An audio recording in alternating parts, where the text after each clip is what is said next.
chokwadi chiya chazonyatsa kubuda kuti aiwa Nelson Chamisa ka mafunctions eopposition angabuda zvawo but kana kusina Nelson Chamisa hapana kwavanenge vachienda. Sanapinda mashoko abuda chingomuzana nazo kuti bho subscribe like utina on the bell icon. Tichipinda pana batuna kuti Promise Mkwanadzi anoyanyora achiti there can be no meaningful engagements in Zimbabwe without leader of the democratic alternative and the presidential candidate Nelson Chamisa, who wields the biggest political support in Zimbabwe, and the ZANU-PF leader Mr. Mnangagwa, who was levers of stable power. The engagements must also include the broader civic society, churches, students, labor, etc.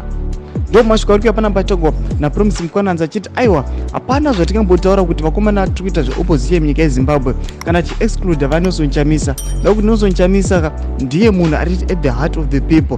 Vanhu zvavo vangafoma mafactions avo kana kuita zvavanoita but kana pasina Nelson Chamisa hapana zvose tichiita. Aiwa muri Zimbabwe chipotudza mafungiro enyu muri kudii pamusoro mashoko aPromise Mkwanadzi. Venengo me section medu amusana subscribe kulike chontina on the bell icon.